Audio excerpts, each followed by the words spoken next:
Meus amigos, meus irmãos, existe purgatório?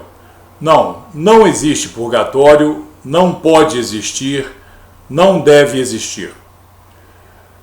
O purgatório é uma doutrina católica que presume a existência de uma estação de expiação antes de chegar ao céu.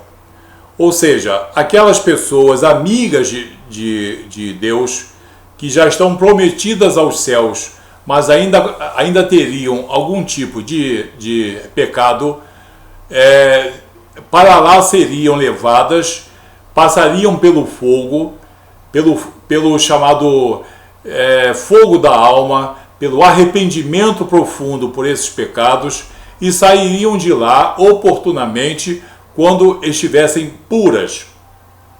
Já o fato de estarem puras é uma coisa muito difícil, porque nós somos justificados, nós não somos purificados no sentido exato, porque somente Jesus é puro. Mas então as pessoas amigas de Deus, que são portadoras apenas de eventuais pecados veniais. O que são pecados veniais? São pecados passíveis de perdão ou de expiação. Então essas pessoas iriam para esse lugar pressuposto chamado purgatório. Elas lá ficariam durante um tempo X e pressupostamente seriam auxiliadas pelas orações das pessoas aqui de baixo, principalmente pelos seus amigos e pelos seus familiares. Isso é muito interessante, muito bonito, mas isso não existe. Não existe. Na Bíblia não existe nada sobre purgatório. O que existe sim é contra o purgatório. Agora, existe algum texto que os católicos usam para tentar respaldar, apenas tentar respaldar esse chamado purgatório? Sim. Mas vamos ver antes um texto mais rápido e mais simples, que é justamente contra o purgatório, que torna impossível a existência do pressuposto purgatório. É a parábola do rico e do mendigo Lázaro, que está no Evangelho de Lucas, capítulo 16. Uma parábola de Jesus, em que Jesus conta a história de um rico e de um mendigo chamado Lázaro. Diz que ambos morrem e são levados pelos anjos para os seus destinos. Destino. O rico para um lugar de sofrimento e o mendigo Lázaro para um lugar de consolo. E eles lá chegando, de lá não podem sair e de lá não podem mandar recado, porque o rico quis avisar aos seus 5 irmãos, mas não foi possível fazer isso. E esse lugar, lugar de sofrimento e um lugar de consolo, uma região celestial, digamos assim, está separada por um abismo intransponível, inexorável. Então, só existe de um lado os salvos e de outro lado os condenados. Jesus não descreve nenhum estágio intermediário, nenhum estágio expiatório, nenhuma estação intermediária, nenhuma fase transitória em que os pecados seriam expiados antes da pessoa ser levada para o céu. Tá? Então isso é muito interessante, mas não tem respaldo nenhum. O texto de Lucas, ele fala então que existem apenas 2 regiões, uma região de condenação e uma região de, digamos, sofrimento, ou melhor, de salvação, de consolo. E quem está de um lado não pode passar para o outro, porque existe um abismo, um espaço intransponível. Então não existe um lugar intermediário. Outra coisa muito importante é que esse texto é também respaldado por outras passagens bíblicas, mas vamos ficar nessa só. Quais são os textos que, no caso, pressupostamente, os católicos usam para tentar respaldar o pressuposto purgatório? O mais utilizado está em 1 Coríntios 3,15, mas é um texto erradamente usado. Paulo está falando à igreja de Corinto, em 1 Coríntios 3,15, sobre não a salvação ou a condenação. Ele não está falando de julgamento pelo fogo, ele está falando de avaliação das obras. Porque havia, nessa igreja de Corinto, homens com boas obras e homens sem boas obras. Os homens com boas obras teriam galardão, seriam salvos e teriam galardão. Os homens sem boas obras seriam salvos, mas não teriam galardão. Então, no juízo final, as obras de cada homem, as boas ou as mínimas obras, seriam, no caso, avaliadas como que se eles estivessem passando por um fogo. Fogo aí é julgamento das suas obras e não julgamento das suas almas. Porque eles já estavam salvos, como mostra no verso 16. Não sabeis que sois santuário de Deus e que o Espírito de Deus habita em vós? Se o Espírito de Deus habita em vós e sois santuário de Deus, é porque eles têm o Espírito Santo de Deus e estão salvos. Então, o texto não tem nada a ver com purgatório, nem céu, nem inferno, porque nada tem a ver com o julgamento da alma. É um juízo das obras. Como ele diz aqui no verso 14 e 15. Se permanecer a obra de alguém que sobre o fundamento edificou, esse receberá galardão. Viu que ele está falando de obras. Se a obra de alguém se queimar, sofrerá ele dano, mas esse mesmo será salvo, todavia como que através do fogo. Então, trata-se de uma avaliação das obras do homem para galardão ou não galardão. Não é para a salvação. Então, esse texto, os católicos devem abandonar, porque é um texto com exegese errada, forçada.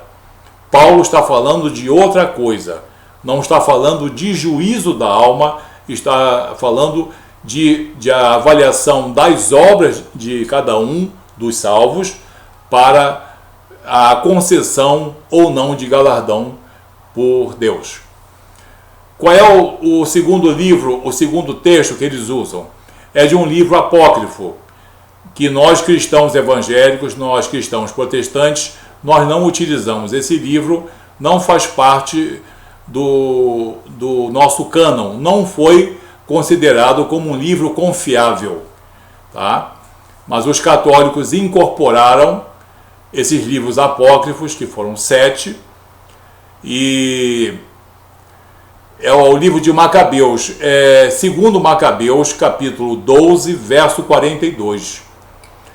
Nessa historinha desse livro de Macabeus, que é um livro apócrifo, mas tem uma utilidade para os teólogos e para os historiadores. Mas para uso doutrinário não tem. Ele fala de um homem chamado Jonas, um dos filhos de Matitias, é o chamado Jonas Macabeus, que era um judeu, e ele chefiou uma campanha, uma batalha contra os sírios. Após a batalha, alguns hebreus apareceram mortos, e ele foi sepultar esses homens hebreus. Ao sepultá-los, ele constatou que alguns deles carregavam ídolos, imagens, e isso era completamente proibido ao povo hebreu. Era pecado para a morte, é idolatria. Então Jonas Macabeus ficou impressionado com aquilo e pensou: esses homens devem ter morrido devido ao fato de estarem com esses ídolos. ele então chamou os seus homens e começaram a orar a Deus, ao Senhor, que perdoasse aquele pecado, que perdoasse o pecado do modo que esse pecado não se alastrasse dentre os demais soldados hebreus e que aqueles mortos na campanha, na guerra, fossem perdoados, porque ele acreditava na ressurreição. Só que não tinha na lei judaica nenhuma indicação de oração pelos mortos. Não havia indicação de oração pelos mortos. Mas ele decidiu fazer isso. Quando ele decidiu fazer isso, e ele não tinha nem sequer a ideia de nenhum purgatório, de nenhuma, digamos, estação intermediária de expiação. Ele orou de boa fé, mas isso não tem nenhuma indicação não dentro da doutrina judaica. Então, os católicos usam isso, esse texto, que o verso 42 diz assim: e puseram-se em oração para implorar o perdão completo do pecado cometido. O nobre Judas falou à multidão, exortando a evitar qualquer transgressão. E no 46 diz: era esse um bom e religioso pensamento. Eis que por ele pediu um sacrifício expiatório para que os mortos fossem livres de suas faltas. Então, esse texto aqui, o único isolado num livro apócrifo, de uma decisão espontânea de um homem, problema dele, tá? Não era indicação para ele orar dessa maneira, a não ser que ele orasse para os soldados que estavam vivos, aí sim. Então, os católicos apegam-se a esse texto de 2 Macabeus, capítulo 12, verso 42 a 46. Pressupondo ou querendo forçar a barra, me perdoe o termo, para como que se isso respaldasse o pressuposto purgatório. Então, não existe purgatório, ele não deve existir. Agora, ele é extremamente conveniente, ou seja, a sua pressuposta existência é extremamente conveniente à Igreja Católica Apostólica Romana. Porque os católicos associam o quê? Pecado venial, confissão. Pecado venial, as indulgências. Então, isso fortalece a ligação entre o pecador e o sacerdócio católico. E fortalecendo o sacerdócio católico, você está fortalecendo a Igreja Católica Apostólica Romana. Não o chamado corpo místico de Cristo, não o chamado Israel de Deus, a chamada Igreja Invisível, mas a Igreja Visível, a instituição católica romana.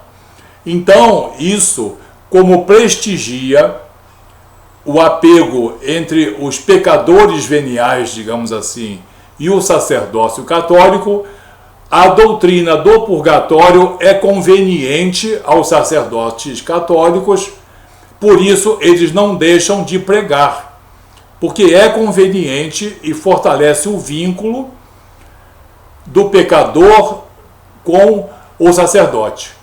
Nós cristãos evangélicos e nós cristãos protestantes não cremos nisso, sabemos que não existe. E quando nós pecamos, quando eventualmente pecamos, nós fazemos o quê? Vamos para o joelho. Oração a Jesus e ao Espírito Santo de Deus, pedindo o quê? Perdão e um verdadeiro arrependimento. Quando você não crê nesse pressuposto purgatório como nós, isso nos leva e nos vincula mais ao processo de santificação e oração. Qual é o maior recurso contra os pecados veniais? É não cometer. E como que você se fortalece contra esses pecados? Orando todos os dias. Eu oro pelo menos 3 vezes ao dia, é o mínimo que eu faço. Orar 3 vezes ao dia, meditar na palavra de Deus, tá? E estar em constante vigilância. Agora, não é prece, é oração, é conversar com Deus mesmo. É, no caso, elaborar uma conversa com Deus, com Jesus, com o Espírito Santo de Deus mais especificamente, pedindo perdão de pecado e para que nos fortaleça na santidade. Então, no nosso caso, há um fortalecimento do nosso vínculo, nós cristãos protestantes e evangélicos, com a nossa responsabilidade perante Deus. Agora, a ideia de purgatório aumenta o vínculo dos católicos, que no caso eventualmente pecam, com o sacerdócio. Esse é o grande sonho da Igreja Católica Apostólica Romana, que se fortaleça cada vez mais o vínculo, não exatamente com Jesus e com o Espírito Santo, mas com o sacerdote católico, porque é ele que ministra a confissão e as indulgências.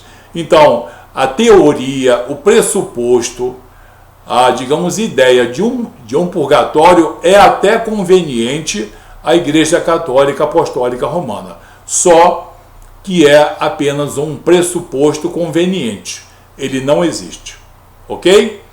Que isso tenha sido útil para o seu entendimento sobre digamos, doutrina católica do purgatório, que não existe na Bíblia e Jesus a torna